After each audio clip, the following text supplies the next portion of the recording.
In 1943, it was one of our strategic aims to draw as many German forces as possible away from the Russian front and French coastal areas and to contain them on the Italian peninsula while liberating as much of Italy as might be possible with the means at our disposal. As the bulk of our supplies was directed to England for the forthcoming invasion, operations in Italy had to be conducted on an extremely limited scale. Thus it came about that during the winter months, the number of Allied divisions in Italy was greatly reduced. Yet so determined was their effort that they succeeded in holding in Italy a very large number of German divisions during the pre-invasion period. San Pietro in the 5th Army sector was the key to the Liri Valley. We knew it, and the enemy knew it. We had to take it, even though the immediate cost would be high. We took it, and the cost in relation to the later advance was not excessive. By its very nature, this success worked bitter hardships upon each individual soldier, calling for the full measure of his courage and devotion.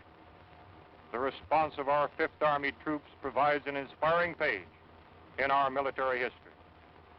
To these individuals, living and dead, and to those who now continue in their tradition, this picture is dedicated.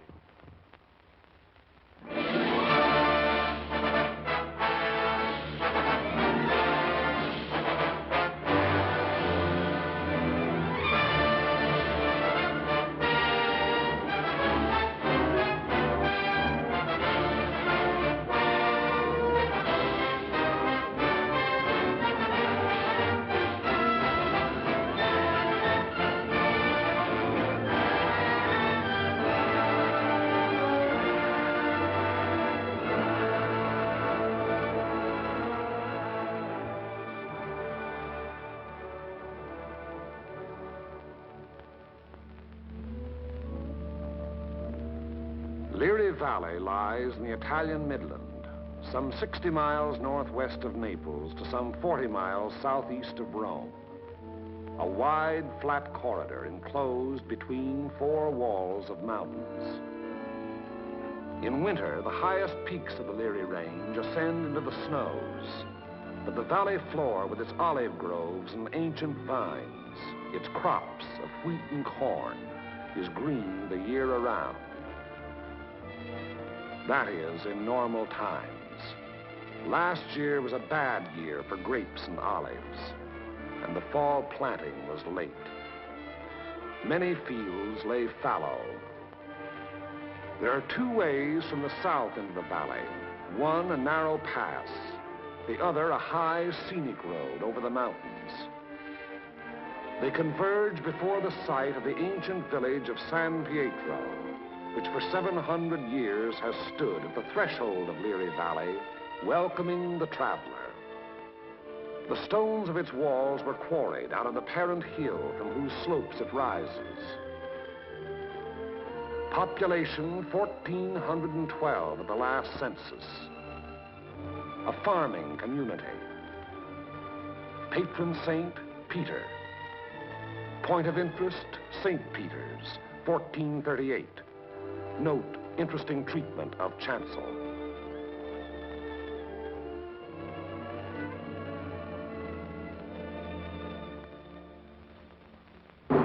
From the end of October 1943 until the middle of December, San Pietro and the surrounding ground was the scene of some of the bitterest fighting on our 5th Army front. The Italian campaign had entered its second phase, the push forward again, after a static period brought on by heavy seasonal rains.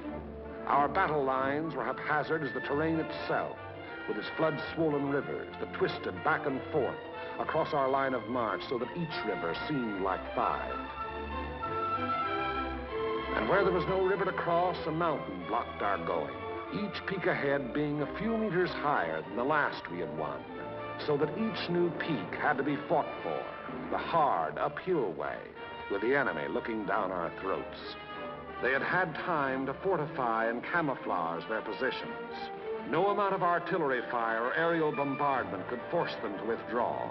That was for the infantry to do, employing those weapons that can find and destroy life in narrow trenches, caves, and fighting holes.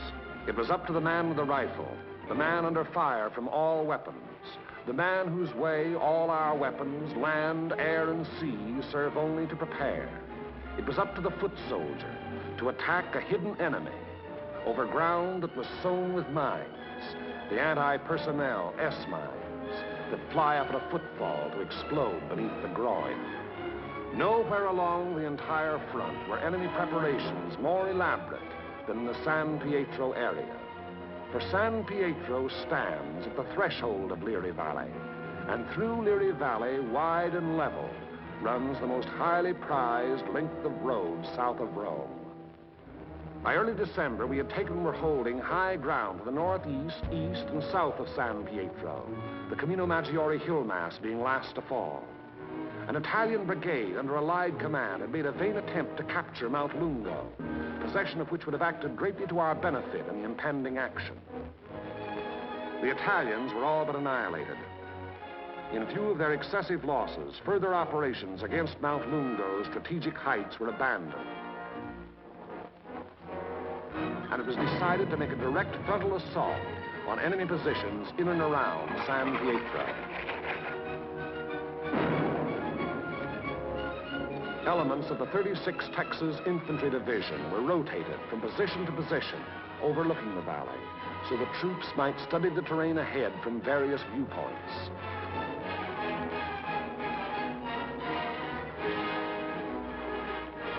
Patrol activity was continuous.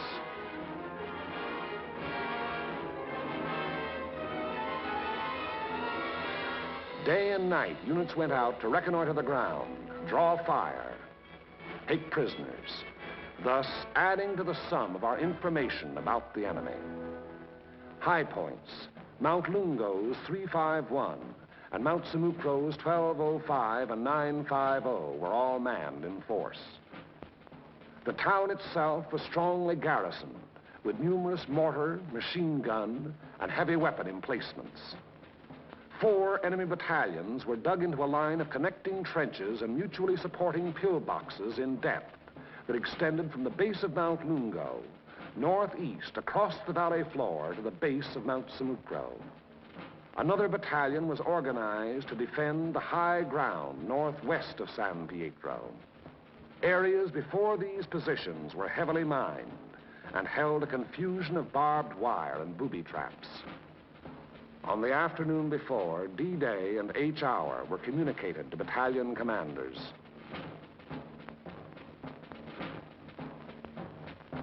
December 8th, at 0620 hours, the 1st Battalion of the 143rd Infantry Regiment to attack the summit of 1205, having moved up the mountain under cover of darkness, and upon achieving its objective to attack along the ridge to a point northwest of San Pietro.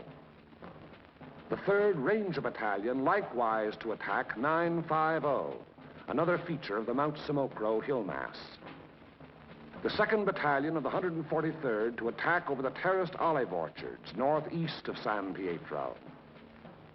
The 3rd Battalion acting in support to follow the 2nd at 400 yards. Of the original force to establish the beachhead at Salerno, the 143rd had since spent all but a fortnight in action under extremely bitter weather conditions. At Salerno, at the Volturno crossing, it had taken mortal punishment. The task ahead promised no less bloodshed, yet it was undertaken in good spirits and high confidence. The 1st Battalion began the long, rugged climb up Mount Simucro.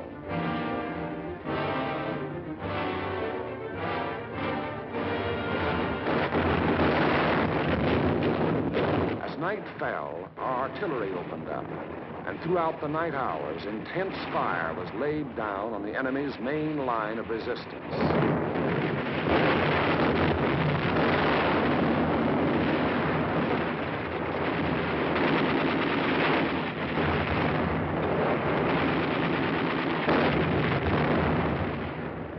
It had rained most of the night, and it was raining at each hour when the 2nd and 3rd Battalions crossed the line of departure.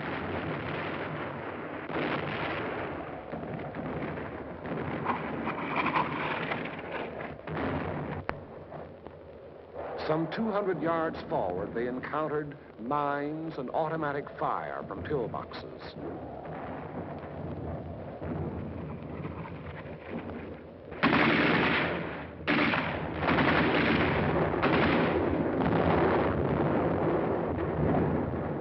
Artillery were deadly accurate by reason of excellent enemy observation from Mount Lungo, overlooking our advance, which continued another 200 to 400 yards.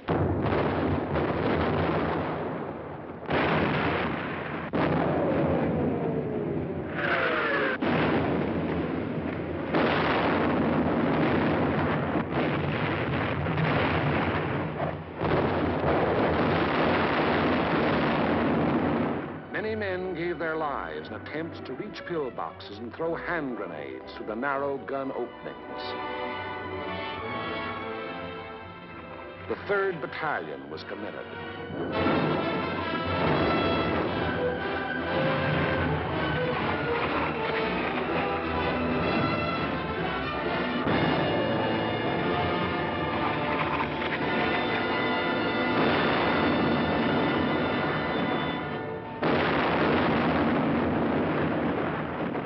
But the advance never got more than 600 yards past the line of departure. Our initial assault on San Pietro had been repulsed with heavy casualties.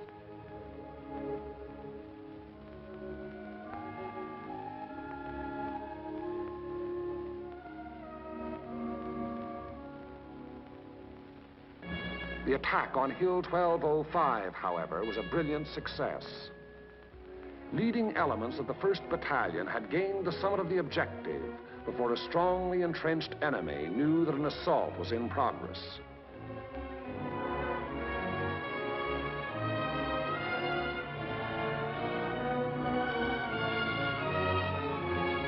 To the right of 1205, the 3rd Ranger Battalion had also captured its objective, but only after successive attacks and costly casualties. For on 950, the enemy was not taken unaware. Counterattacks were to be expected on both 1205 and 950. They were not long developing.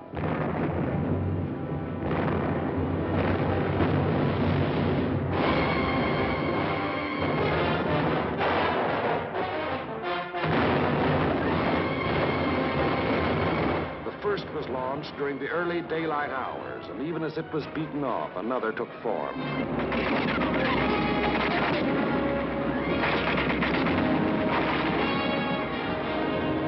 Day and night they followed in unremitting violence.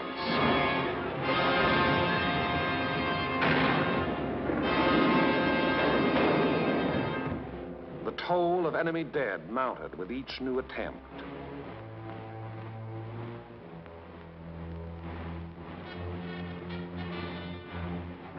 But German prisoners captured on 1205 and 950 said they had been ordered to retake those positions at all cost. In addition to defending Hill 1205, the 1st Battalion, obedient to the field order, undertook the reduction of enemy defenses which were organized along the ridge running west.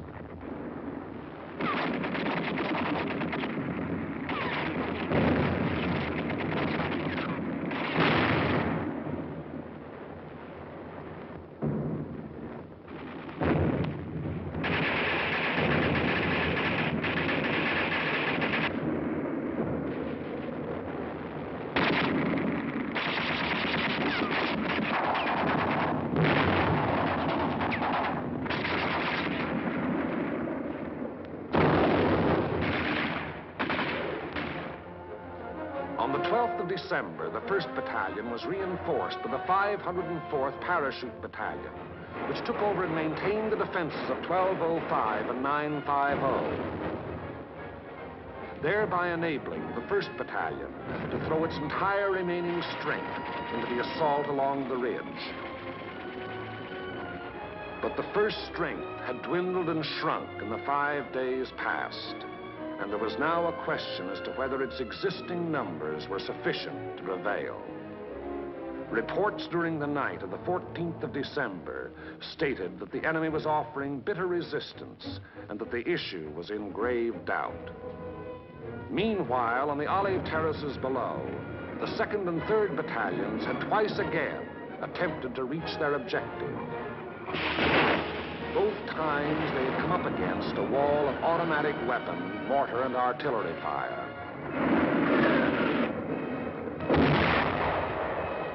Volunteer patrols made desperate attempts to reach enemy positions and reduce strong points.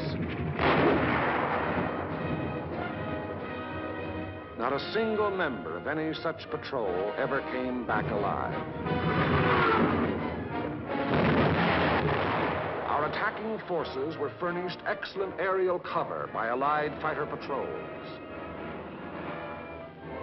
But now and then, enemy planes were able to slip through and to bomb and strafe our positions, which to all purposes had remained unchanged since the 1st day.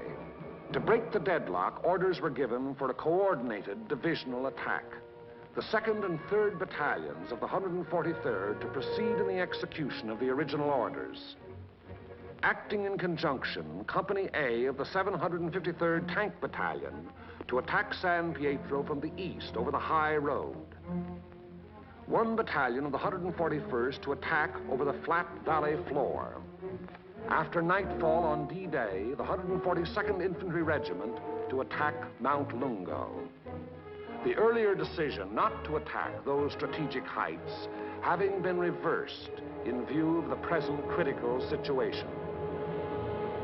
In preparation for the attack, all 5th Army artillery within range, including tanks and all tracks, was directed against San Pietro and the surrounding area.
H hour, 1200 hours. D-Day, the 15th of December. The 141st Infantry advanced some 400 yards from its line of departure, to be borne down and held powerless under the weight of enemy fire. The 2nd and 3rd Battalions of the 143rd advanced some 100 yards beyond their former positions to a point almost directly before forward enemy defenses. And for the 3rd time, they were forced to take such cover as the quaking earth could offer. And the tanks. Orders were for them to enter the town and to locate and destroy the heavy weapons there, which were leveled against our attacking foot soldiers. The high road into San Pietro is a narrow mountain road, and from the beginning of its winding descent in the Liri Valley, it was under direct enemy observation.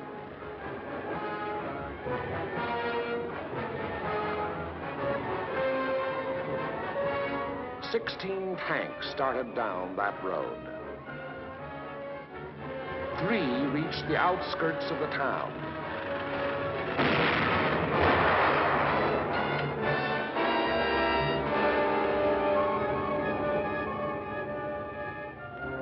Of these, 2 were destroyed, and 1 was missing. 5 tanks were immobilized behind enemy lines, their crews having to abandon them. 5 tanks hit enemy mines within our lines and were thereupon destroyed by enemy gunfire. 4 tanks returned to the bivouac area. After dark, 2 companies, 1 from the 2nd Battalion and 1 from the 3rd, finally succeeded in penetrating enemy positions before San Pietro. But receiving both frontal and flanking fire, they were forced to retire.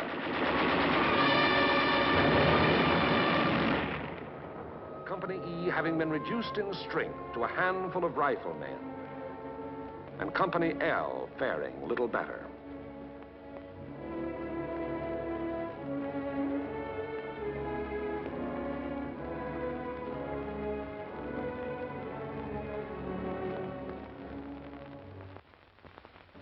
On the Mount Samocro Ridge, the 1st Battalion fought its way to within a few hundred yards of the objective.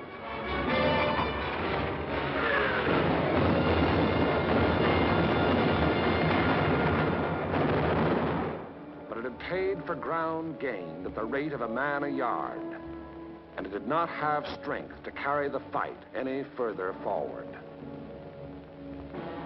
On Mount Lungo, however, despite bitter resistance, battalions of the 142nd, in successive waves, kept pushing upwards,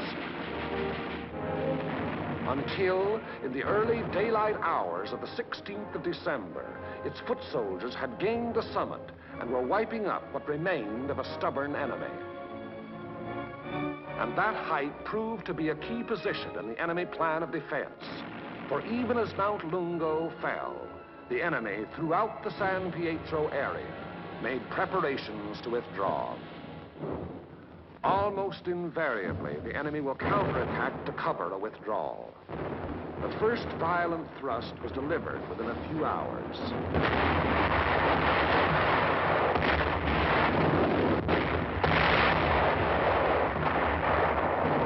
And thereafter, counterattacks came in waves, the roar of the last mingling with the rush and fury of the next to break. Many companies lost all their officers. Enlisted men came forward as inspirational leaders to rally their battered companies into resisting yet one more onslaught.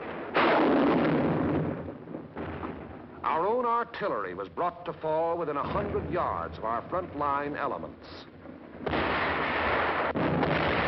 After 5 hours, during which the earth never ceased to tremble, counterattacks ended, indicating that the withdrawal of the enemy's main body had commenced.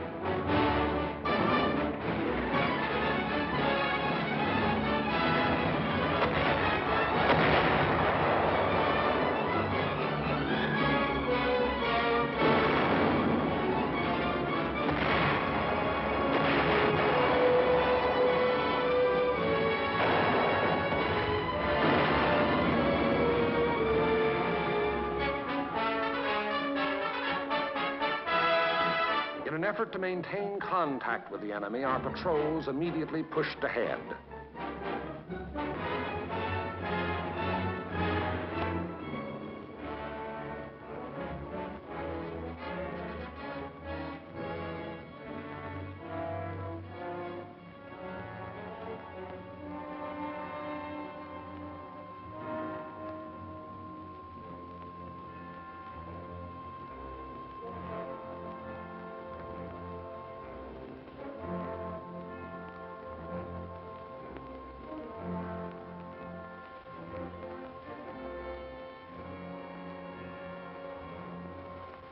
Entering the town, they discovered that San Pietro was ours for the taking.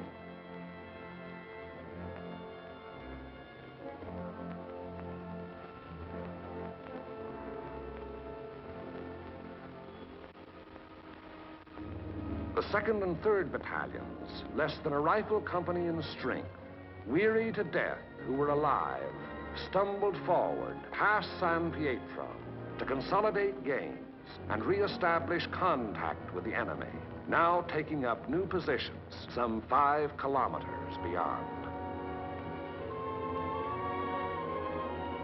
That is the broad shape of the Battle of San Pietro, which was but the first of many battles in the Erie Valley.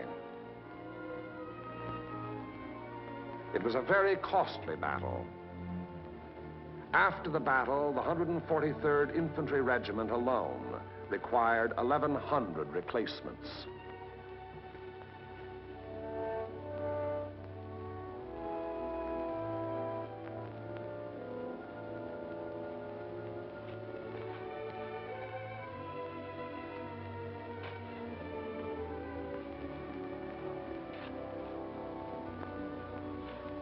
The lives lost were precious lives to their country, to their loved ones, and to the men themselves.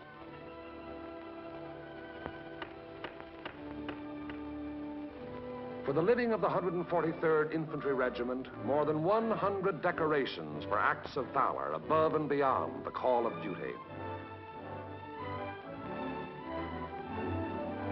Many among these you see alive here have since joined the ranks of their brothers in arms who fell at San Pietro. For ahead lay San Vittore and the Rapido River and Cassino, and beyond Cassino more rivers and more mountains and more towns, more San Pietros, greater or lesser, 1,000 more. As the battle passed over and beyond San Pietro, westward, townspeople began to appear, coming out of their caves in the mountains where they had stayed in hiding during the enemy occupation. They were mostly old people and children.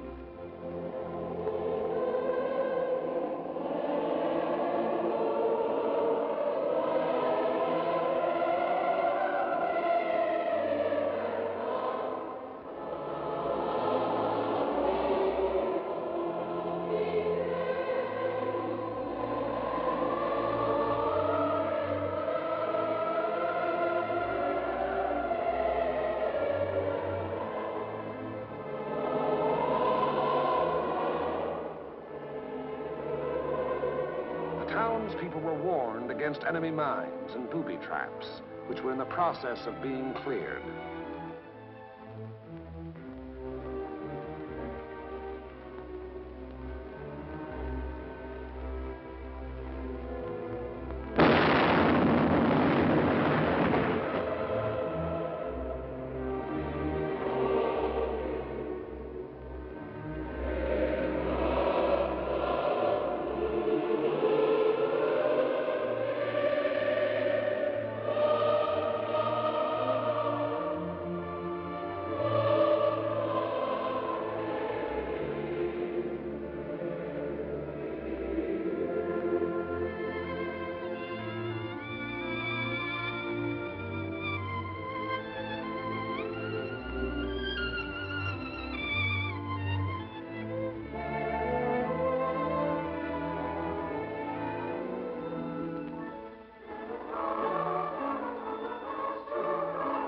Children are able to forget quickly.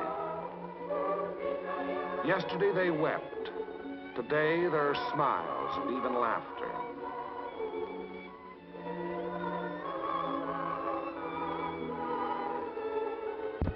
Tomorrow it will be as though the bad things had never happened.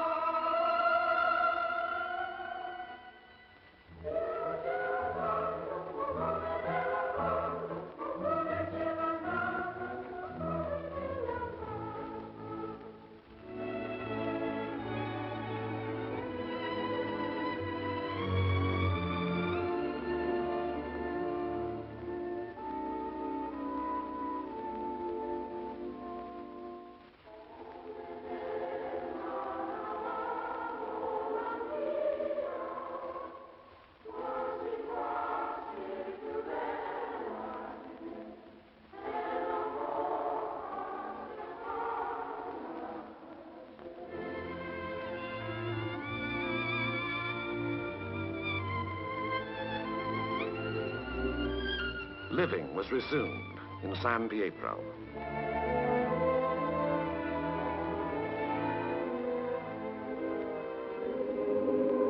Our prime military aim being to engage and defeat the enemy, the capture of the town itself and the liberation of its people is of an incidental nature. But the people in their military innocence look upon us solely as their deliverers. It was to free them and their farmlands that we came.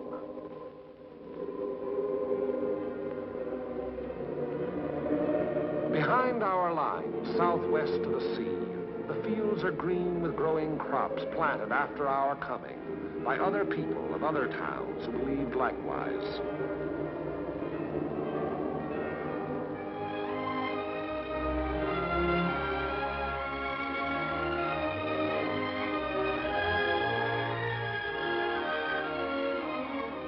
The new won earth at San Pietro was plowed and sown.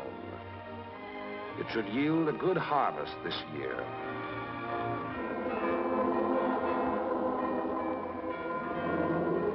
And the people prayed to their patron saint to intercede with God in behalf of those who came, delivered them, and passed on to the north with the passing battle.